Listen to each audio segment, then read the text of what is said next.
Hello and welcome back to English Today, and this is DVD 5 and the first DVD of the elementary level. And in this DVD you will see 3 more episodes of our story, That's Life, followed by our special TV programs.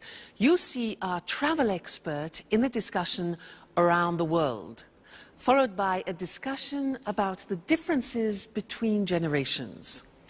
Then, in the grammar section, we will study the verb have and have got, and also the past tense of the verb to be. We will also learn to give instructions and directions using the imperative. Okay, so enjoy your studying and have fun.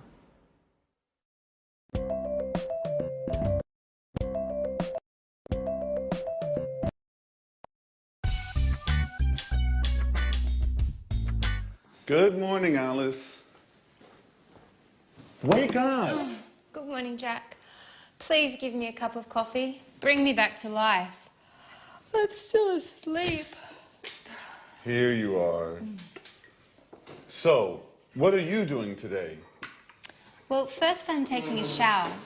And after that, I have my daily appointment with Ask the Stars. Ask what? Don't you know it? Sorry, no. It's the horoscope I listen to every morning on the radio. It's fantastic. I can't start my day without it. How can I go out in the morning without the advice of Ask the Stars? Please, Jack, this is not a joke. Our entire life is driven by planets. By the way, what are you doing today? Well, I'm going to work, just like every day. And today is Tuesday, isn't it? I have to go to the karate gym. Wow. Are you doing anything this evening? No, I don't have anything planned. Well, Sharon, Anne and I are going to the cinema. Maybe Peter is coming too. Would you like to come? That sounds great. Which film? We're seeing Interview with the Vampire.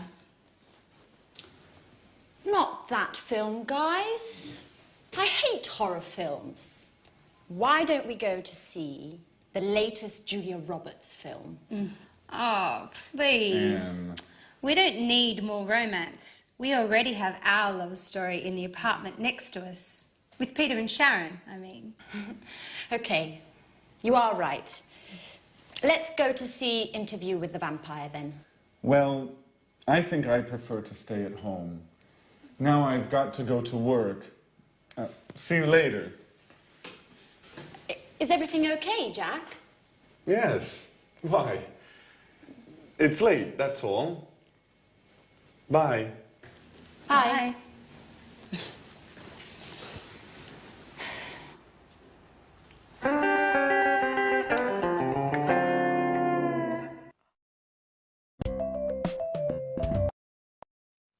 Hello and welcome back to English Today, your live TV program where you can learn the English language. And in this lesson, we're going to look at the verb have. Now, the verb have, you think, well, that's easy. It's not true. It's actually quite complicated because there are 2 ways of using the verb have in English. I can say, I have a scooter, or I've got a scooter. Well, in this lesson, we'll look at the first way, I have a scooter. Now, in our last episode, do you remember that Alice said, I have my daily appointment with Ask the Stars. You know, she believes in the stars. I have my daily appointment. Just simply the verb have. Now, I want to give you a little test before we move on. If I say, I have a scooter, how would you ask me the question about that? The scooter? How would you do it? Have you a scooter? No, that's not possible. Something missing, like an auxiliary. That's it. Do you have a scooter? Now, this is a typical mistake. People often think that have you a scooter is a question. but the verb have needs an auxiliary. Do you have a scooter? Okay? Listen to this. He has a scooter. He has, Mr. Snake, a scooter. What's the question? Careful. What's the question? Has he... No. Does he have a scooter? Yes, that's it. So you need the auxiliary. Does he have a scooter? Fantastic. Let's look at the screen and check on that. So, the verb have. I have blue eyes. You have a new car. She has, third person, psst, Mr. Snake, S. Look at the spelling, H-A-S. She has a cat. He has a dog. It has 4 doors. We have a garden. You have a course, an English course. They have 3 children. Now the negative. I don't have blue eyes. You don't have a new car. She doesn't, look at the pronunciation, she doesn't have a cat. He doesn't have a dog. It doesn't have 4 doors. We don't have a garden. You don't have a course. They don't have 3 children. Okay? The question, do I have blue eyes? Do you have a new car? Does she have a cat? Does he have a dog? Does it have 4 doors? Do we have a garden? Do you have a course?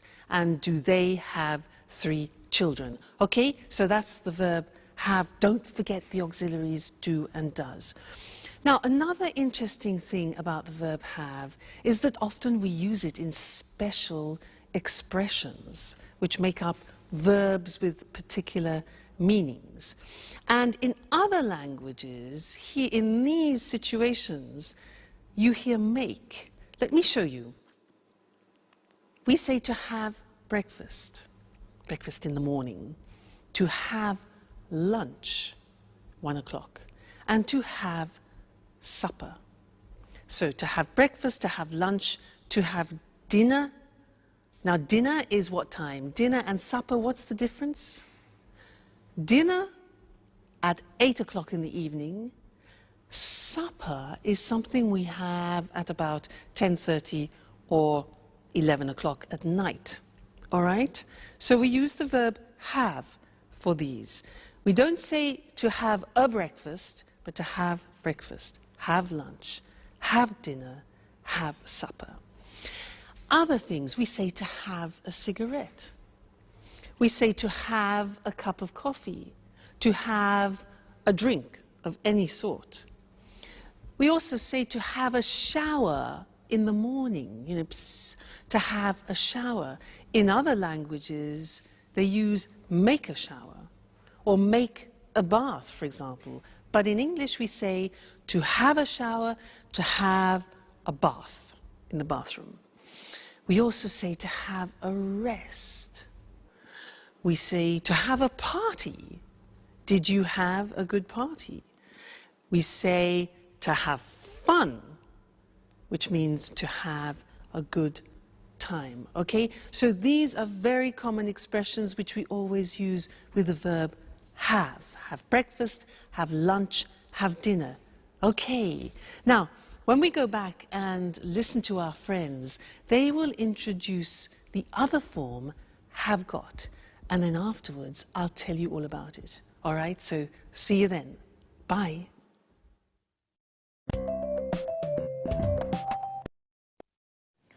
Fly me to the moon, let me... Have you got a moment, Peter? I've got a problem with my computer. I don't know very much about computers. And I'm going out. They're waiting for me at the theater. Always busy, huh?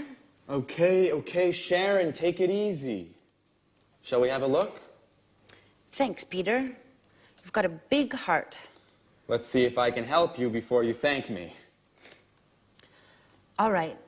I can't use this program.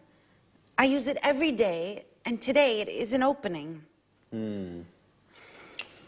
Why don't you turn the computer off and then turn it on again? Okay, Peter, that's really a great idea. You're a genius. How can I do without you? I know, my dear. What are you working on? I'm writing my curriculum because I would like to find a new job. Listen, Peter, I don't know how to write it. Can you help me, please? I'm sorry, Sharon. I'm in a hurry. I have no time. I'm late. They're waiting for me. Very kind, as usual. Listen, Peter, Anne, Alice, and I are going to the cinema this evening. Would you like to come? I'd like to, but I can't. I have to... Go to the theater. Yes, I know. You always have something else to do. Oh, come on, Sharon. What's the problem? Maybe you're jealous of my career. Oh, Peter, I'm just tired of always coming second.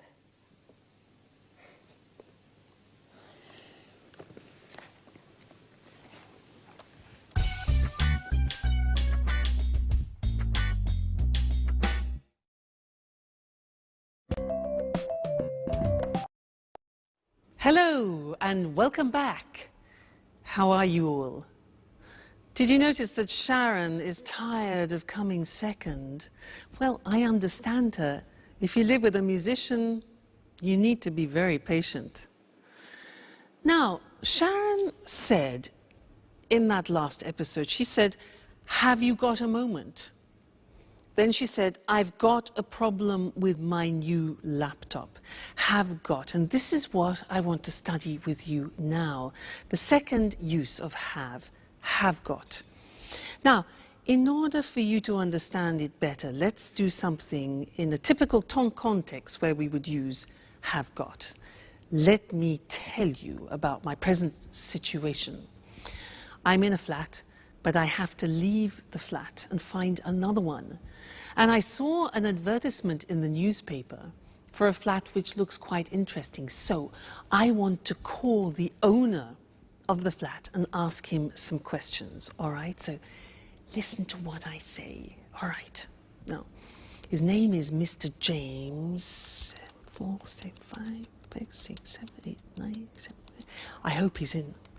Let's see. Mr. James.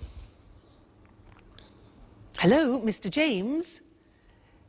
Yes, hello. My name is Louise Evans, and I saw your advertisement in the newspaper for a flat, and I wondered if I could ask you some questions.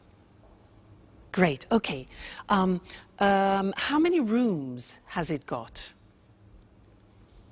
Yes, okay, so 2 bedrooms, good. A living room, a kitchen, bathroom, and toilet. Very good, fine. Has it got a garage? No, okay, so I have to park my car in the street. Okay, fine. And a garden, does it have a garden? No, okay, a small balcony on the 2nd floor. Good, fine. And has it got central heating? Central heat, yeah. And kitchen electricity, oh, well, okay, an electric kitchen is fine, why not? Another thing is air conditioning. It gets very hot in England in the summer now. No, all right. Does it have easy access to public transport? Oh, good, so there's a tube nearby. Fantastic, good. Another thing is, has it got big windows? Because I love a lot of light. Small windows. All right. Has it got any views? The road and the neighbour's garden. Okay. And one more important thing. How much does it cost a month? £1,250. Right. Okay, thank you very much. Yes. Yes, I'll think about that and I'll call you back. Okay, fine. Thank you very much. Thank you. Goodbye. Bye. Bye. £1,250? Oh my God, that's a lot of money for a flat. I can't afford that. It's impossible. Now, did you notice that I used has it got a lot as a construction? Has got, have got. That's what I want to talk about. Now, this construction have got was introduced into the English language to describe possession, in fact. But now we use it in different situations, not only possession. So the Americans, in fact, use the verb have more than have got. In British English, we use have got a lot. All right, now let's have a look at the construction. So in the positive form, I have got gets contracted to I've got. I've got some money. You have got becomes you've got. You've got a scooter. She's got, she has, she's. Looks like the verb to be, but it is in fact has. She's got long hair. He's got a shop. It's got a balcony. We've got a house. You've got some CDs and they've got some plants, all right? So that's the positive. Now, the negative. In the negative, the auxiliary have turns into a negative auxiliary. So, I haven't got any money. You haven't got a scooter. He hasn't got long hair. She hasn't got a shop. It hasn't got a balcony. We haven't got a house. You haven't got any CDs, and they haven't got any plants. So hasn't and haven't. And then in the questions are easy. We use have or has. So, have I got any money? Have you got a scooter? Has she got long hair? Has he got a shop? Has it got a balcony? Have we got a house? Have you got some CDs? And have they got some plants? So it's not really difficult grammatically. You have to remember the auxiliary have and has, and then remember to put got. All right? Now, you'll come across this a lot, especially in subtitles in films. So watch out for it, and we'll keep practicing it. Great! So that's the end of this lesson, and I'll see you again live very soon. Bye.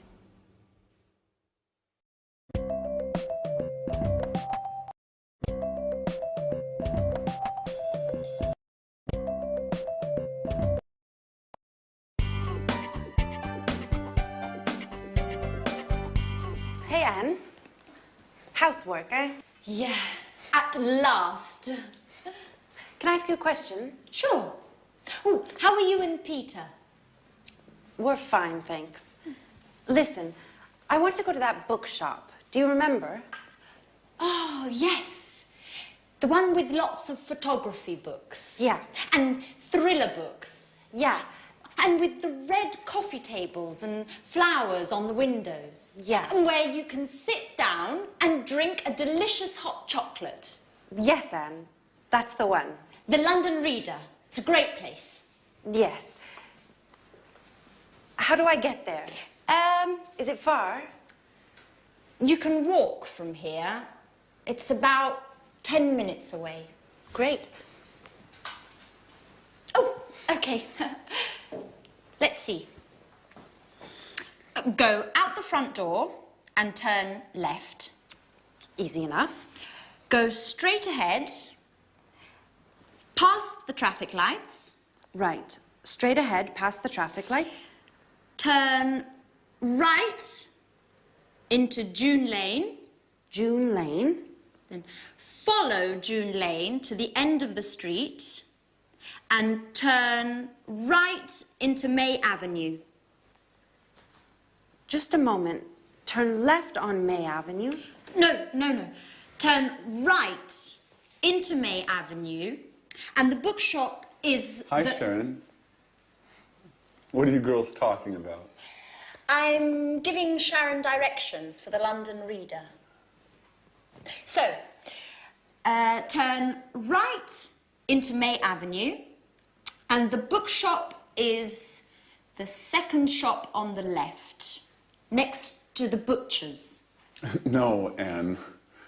Sharon, the bookshop is on the right, past the museum and between a chemist and a bank.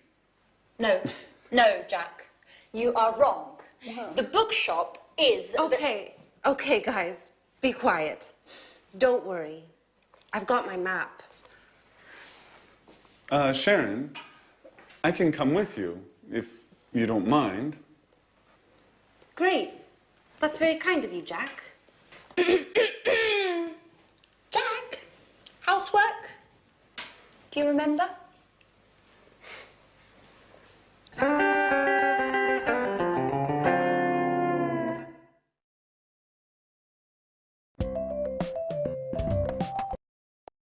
Hello and welcome back again.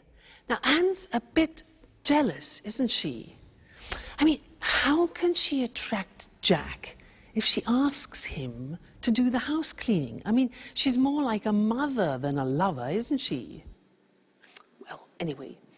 Now, she gave some directions to Sharon because Sharon wants to go to the bookshop.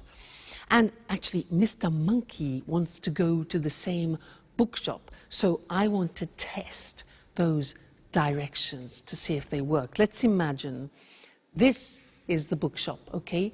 Mr. Monkey wants to go there. So let's see her directions. So go out of the front door and turn left. Okay, Mr. Monkey, turn left. Great. Then go straight ahead. Go straight ahead until the traffic lights, you know traffic lights? Traffic lights are red, amber, green. Okay, traffic lights. And at the traffic lights, turn right, like that, into June Street. Okay. Follow to the end of the street. Then turn right again. Okay, and go down May Avenue. This must be May Avenue. And the bookshop is the second on the left. 1, 2. Here's the bookshop. They work. Now, I was using the language of directions. So I want to go to the screen now and show you that language, the language we use for giving directions to people. All right? Now, we usually use the imperative form. What is the imperative? The imperative is just the infinitive form of the verb. So you can say, take the first left or the first right. Take, okay, that is just an infinitive. Take the first right or the first left. You could say, take a bus to. Take a train to. Take the subway. Now, in America, they say subway, and in Britain, we say tube. Take the tube to. Okay? Another example. Turn left, turn right. So turn is the verb. Turn left, turn right. Okay?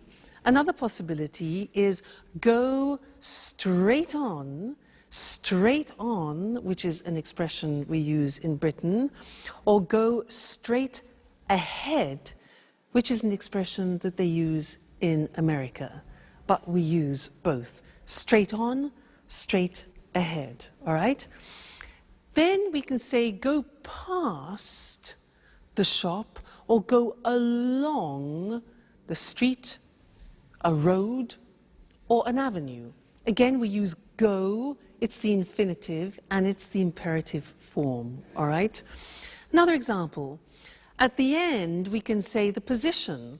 It's next to, it's near to, it's opposite, it's between, it's on the left, it's on the right. You remember the prepositions that we did at the beginning?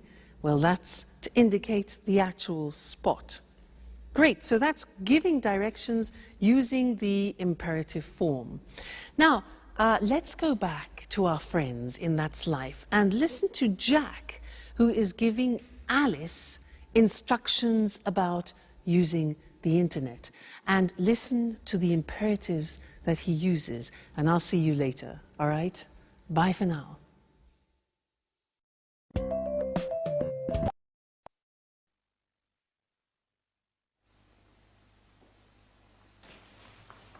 Hey, Alice. What are you doing? Do you mind giving us a hand with the housework, please?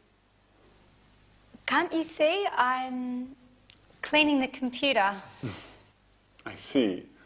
I see. Why is the computer on? Just a moment. I don't understand how to connect to the internet on this computer. Can you help me? Okay, but just for one moment. Thanks, Jack.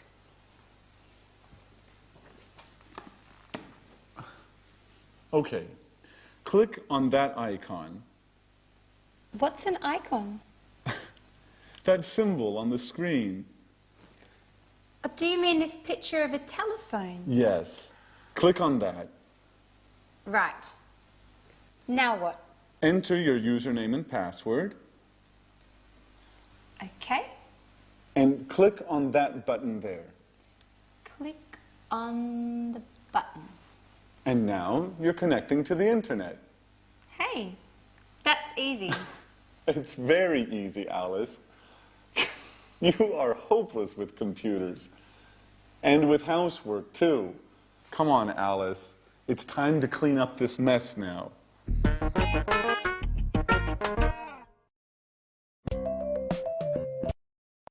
Hello again.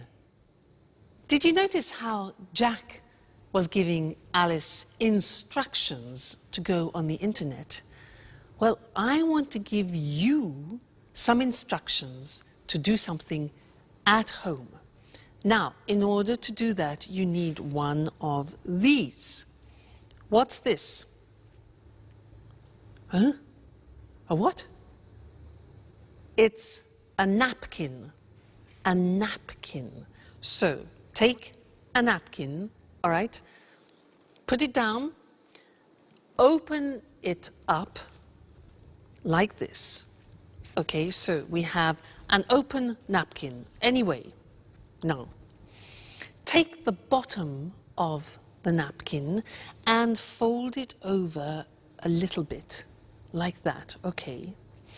Then, fold it again, like that. Then fold it again, and again, and again, until you reach halfway, and press it down like that. Press it down. All right, now, take the whole napkin, lift it up, and put it in this position. You turn it over, okay? Press that down. Now, take the bottom of the napkin and fold it in half over like this. Again, press it down well. Now, take this part of the napkin here on the right and fold it right down along the folds on the left. Press down. Then take all of it up like this and fold this bit over so you create a support like that. Then turn it around and bing! There you have something nice to decorate your table with. A romantic dinner, for example. All right? So I gave you instructions in order to do that. And we're going to look at that on the screen, because I used imperatives to give you the instructions as I used for giving directions. All right, so let's see. Let's use some other examples related to the computer and the internet.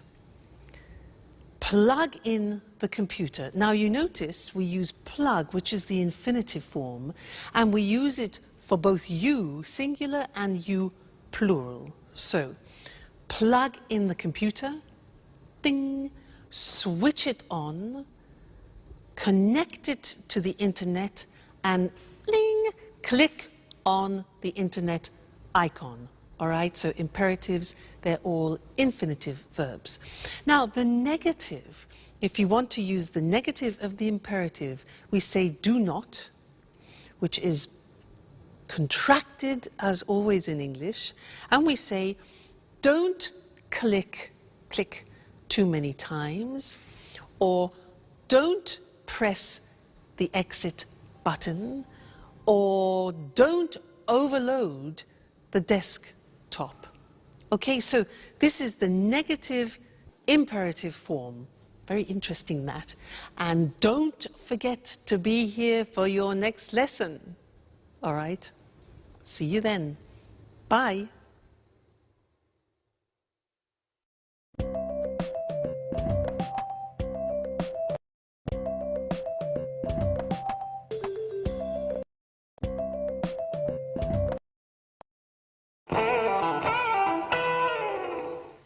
Jack, where were you yesterday evening? Why? There was a great party at Mary's. Really? I wasn't invited. I can't believe that. Everyone was invited. I'm sure I wasn't. Anyway, I was busy yesterday. Did you have a meeting with some clients? No, I didn't. So? What? Where were you? I was with Robert at the Red Lion pub. That's impossible. Robert was at the party. Oops. I always get them mixed up. I was with Charles. Charles was at the party too. Come on, Jack. Who were you with? You are too curious, Alice.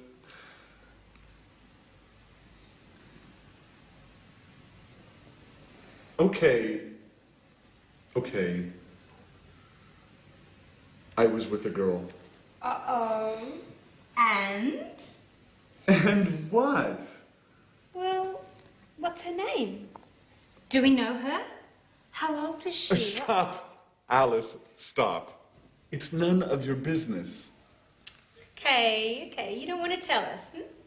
That's okay. I like mystery. It makes life exciting. Well, let's change the subject. Peter, where were you yesterday evening? Why weren't you at the party? I was at the theater. We are preparing the performance. And you, Sharon? Where were you? Me? Where were you? I was at home watching a film on TV. Which one? The latest film starring Nicole Kidman. What's the name? Yes, Moulin Rouge. Really? That's strange. I remember. Here, look, it's on TV today. Really? Oh, they always show the same stuff on TV. Oh, don't get up. I'll get the door.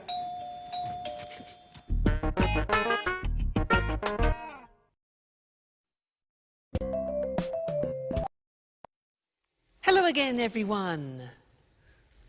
Well done, Sharon. That was a bit embarrassing, wasn't it? Now, where were you last night? Well, I wasn't at a party. I wasn't in a pub like Jack. I wasn't at the theatre. I was at my first samba lesson, and it was great. Fantastic. You know, the music was really fantastic, really loud and exciting. And there were 30 people there. It was difficult to see the teachers. You can imagine, 2 teachers, 30 people. Excuse me. Anyway, as usual, there were too many women and not enough men, and that's typical. But the teachers were fantastic. They were really, really professional. One was Brazilian and the other was from Argentina. Yeah, Argentina. Great, really, really good. And in the first lesson, it was easy because we did some, basic steps. But it was really, really enjoyable. And I can't wait for the next lesson because that was so, so exciting. Can you samba? I bet you can. Now, in most of those sentences, I was using the verb to be in the past, and that's what I want to look at with you now. Let's look at the screen. To be in the past. When we talk about something specific in the past, let's look at the form. I was in New York last year. You were, see how it changes? You were at the party last night. He was at a meeting on Tuesday. I was, you were, he was, she was fine yesterday, for example. It was beautiful. We were at school on Monday, you were happy, and they were in London 2 weeks ago. So you see, I was, you were, he, she, it was, we were, you were, they were. Be careful about that. It's easy to make a mistake. Now, what about the negative form? Well, was becomes wasn't. Listen to the pronunciation. Wasn't, okay? So, I wasn't on time this morning. You weren't here yesterday. He wasn't at the party last night. She wasn't very happy. And it wasn't difficult, okay? We weren't at work on Saturday. You weren't on time for work. And they weren't on holiday last month. So wasn't and weren't. Question form, listen to these. Where was I yesterday? Where were you last night? Where were you last night? Where was he last week? Was she at work yesterday? Was it an easy test? When were we there? What time were you at school yesterday? And how often were they in class? So, the verb to be in the past tense, I was, you were, he, she, it was, we were, you were, they were. Very important. You can't live without that verb to be in the past. All right? Great. Well, we will continue with the past in the next lesson. So, see you then. Bye.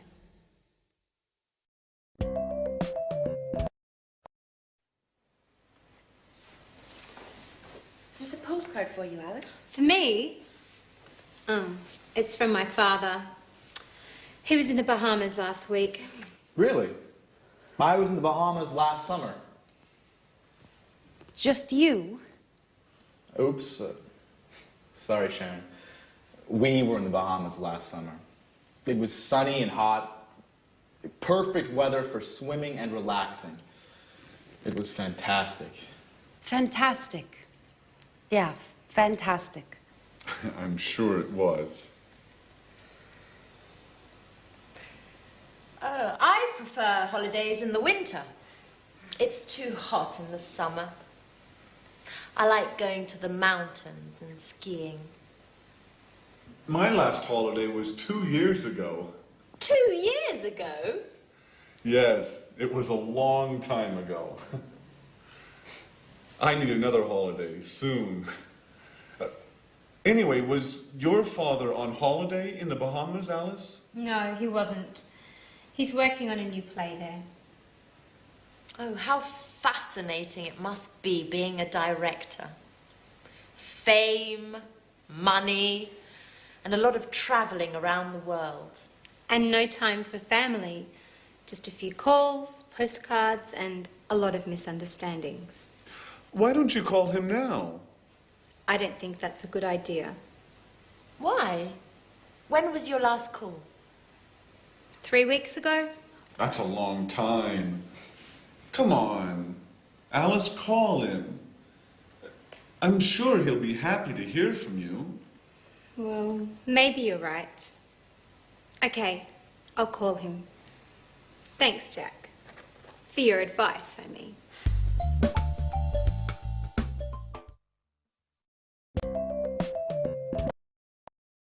Hello again for another important lesson. We're in the past tense. Now, I want to help you remember how to use the past tense. So I have another acronym. You know acronym? Look. Oil, way. Oil, way. Now, these letters represent the time words when you use the simple past tense. What do I mean by that? Well, this one, for example, let me give you an idea. This stands for yesterday, okay? Yesterday. Now, when you have yesterday in the sentence, you always use the simple past, okay? Now, do you know what the other words are? Let's have a look. An easy one could be this. Last. Last, do you know that? Last week, I was in Paris. Last week. Okay?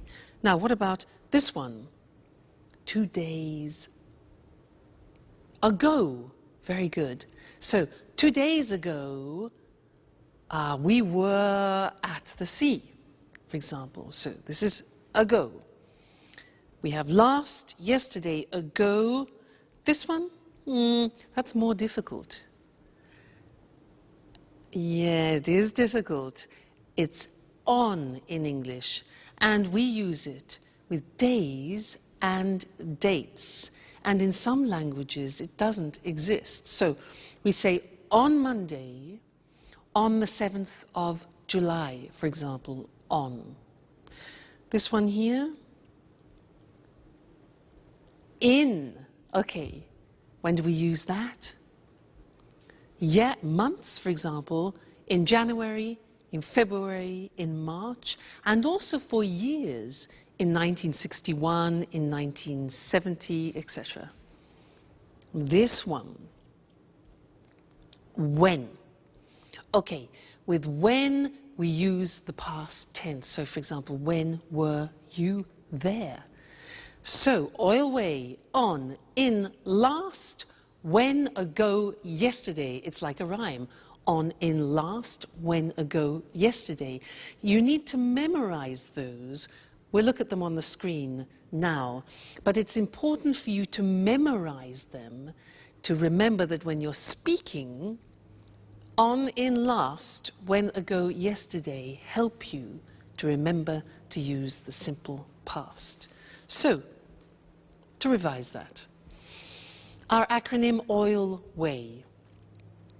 On we use with days or specific dates. So, the party was on Friday, or he was in London on the 2nd of March. Okay, the date. Then in with a specific year or with months. So, for example, she was born in June in 1976. Next, last.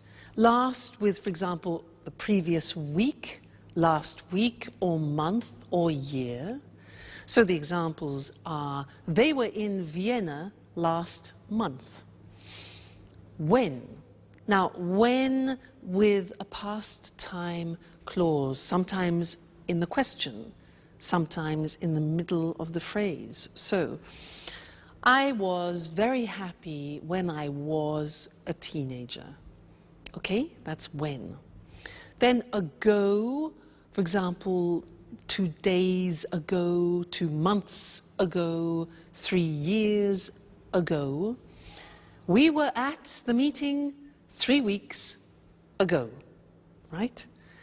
And then the last one, easy, yesterday, with the previous day. So I was at the cinema yesterday. All right, always, don't forget it, memorize it. On, in, last, when, ago, yesterday, always with the simple past. All right, that'll open up a world for you. Great. We will still do more about the simple past. It's an important tense. But the verb to be is often the one which people forget. So be very careful when you're speaking. All right? Great. Well, happy studying, and I'll see you again very soon. Bye.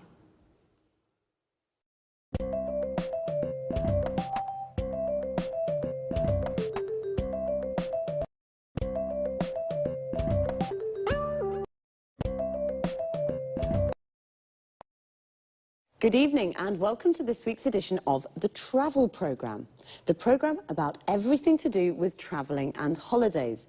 Here in the studio with me, as always, is Christine Oteng, our travel expert. Hello, Lucy. Well, summer's approaching and the summer holidays are too, so have you got any suggestions for the holidays? Well, let's see.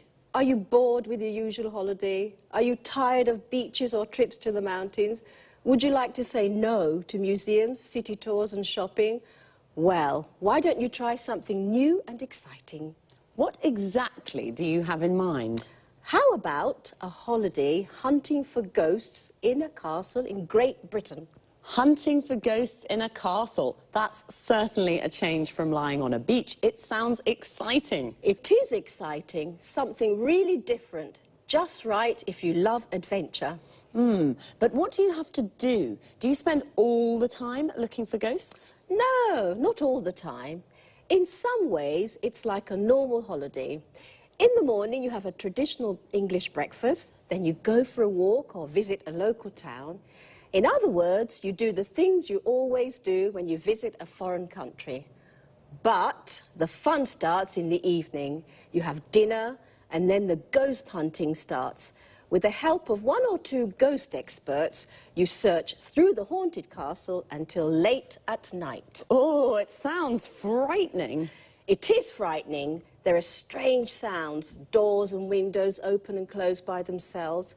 Yes, it's really frightening, but exciting too. Tell me, Lucy, do you believe in ghosts? Yes, I do, but I'm not very brave. I don't think I'd like to visit places like that, especially not at night. Are there any haunted castles in Great Britain? Oh, yes, there are, especially in Scotland. Many of the castles in Scotland have got ghosts. There are some fascinating ghost stories. There are lots of books about haunted castles. Why not read one before visiting Scotland? I see. A holiday spent looking for ghosts.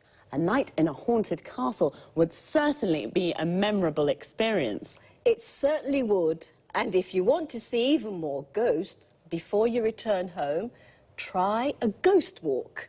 In London, visit places in London famous for strange and unusual happenings. Christine, this is definitely an interesting idea for a holiday with a difference. Well, if you're curious about ghosts and you love adventure, this could be just the holiday for you. Thanks, Christine, for this unusual holiday idea. You're welcome. Goodbye. And goodbye to all travellers. See you again soon.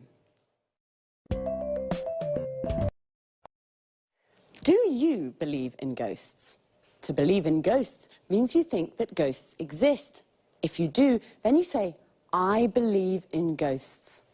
We say that a castle is haunted when it has a ghost or more than one. We say it's a haunted castle. Now, there are lots of different kinds of holidays, and the holiday Christine just told us about is an adventure holiday. Looking for ghosts in a castle is an adventure. but personally I prefer beach holidays. They are definitely more relaxing. Or perhaps you prefer city holidays. A city holiday is when you visit a city. So let's look at some of the things you can do when you have a beach holiday. You lie on the beach in the sun and relax. This is called sunbathing. You go for a walk on the beach or go for a swim in the sea. Notice the expression go for. You can visit a local town. Local means that it's near the place where you are. What about when you have a city holiday? You can go on a city tour. A bus takes you on a tour round the tourist sites of the city. A tourist site is something that tourists want to see. For example, the Colosseum in Rome or Buckingham Palace in London. You can go for a walk around the city and visit the tourist sites.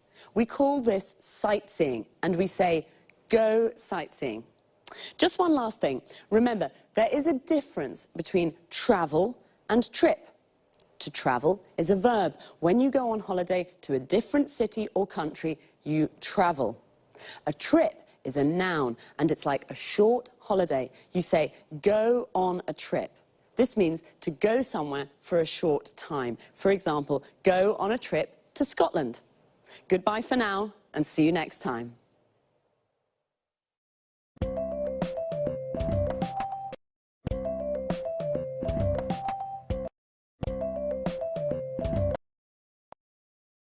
Good evening, and welcome to this week's edition of Let's Talk, the Saturday debate with our commentators, Tom and Marie. Good evening, Eric. Good evening. Well, this evening, let's talk about the differences between the generations. What do you think about this issue, Tom? I think that over the last 50 years, lifestyles have changed a great deal. There's been a lot of progress. New technologies have helped here. Think about healthcare. It's very good today. Television and internet tell people about the world and what's happening. So, lots of progress. Do you think life is easy today? Yes, I think it is. There are lots of opportunities for everyone. Let's take travel as an example. In the past, it was impossible to travel a lot. Today, we can fly to lots of cities in Europe, and it's very cheap. I'm sorry, I don't agree with you, Tom. I mean, it's true that lots of things are easy now, but there are also lots of things to worry about, and there's lots of stress. In the past, life was simple. It was all about the family and family values. Do you think that people today are confused about how to live life? That's exactly what I mean. Today, people marry when they're 30 or 35.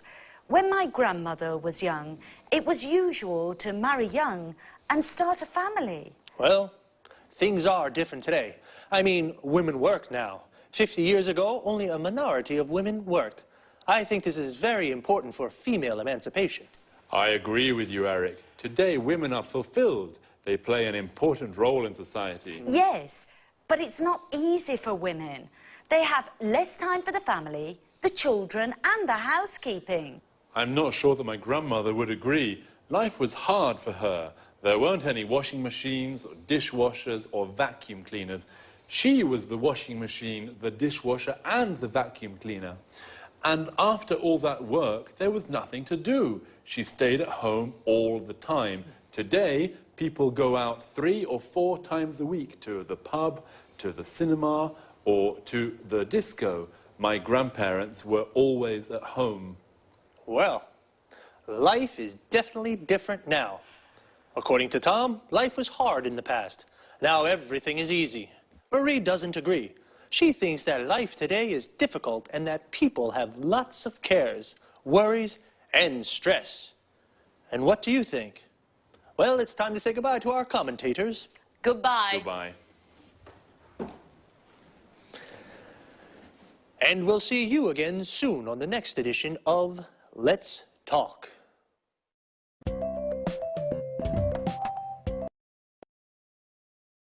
Okay, first of all, let's have a look at the expressions we use to discuss our different ideas and opinions.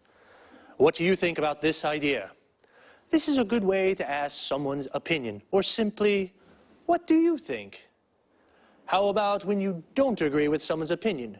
You can say, I'm sorry, I don't agree with you. This is a polite way to say, I don't agree. If you do agree with someone, then you say, I agree with you. When we give our opinions, we usually start with, I think, or I don't think. The use of that after think is optional. So we can say, I think it is important, or I think that it is important. Another useful expression is, I mean. And when we use it to explain our ideas better. Let me give you an example. Things are different today. I mean, women work now. So I say things are different, and then with I mean, I explain how they are different. What about the vocabulary we use to talk about the things that have changed in the last 50 years? Let's take healthcare. It's the protection a country gives to its people like doctors, hospitals, and medicines. These are all parts of healthcare. Another important thing is female emancipation, the freedom of rights that women have. And some things that we have in our houses now, which make our lives easier, are the washing machine. This is the machine that washes our clothes. The dishwasher, the machine that cleans the dishes, plates, and glasses. And the vacuum cleaner, the machine that cleans the floor. Before I say goodbye, I just want to look at a little word that we use a lot. It's lot. And we use it to express quantity. We can say a lot or lots of, and it means a big amount. We use it with verbs. We say a lot, and it comes after the verb. For example, today people travel a lot. And when we use it with nouns, we usually say lots of, and it comes before the noun. For example, there's lots of stress today. Well, that's all for me. See you soon for another edition of Let's Talk.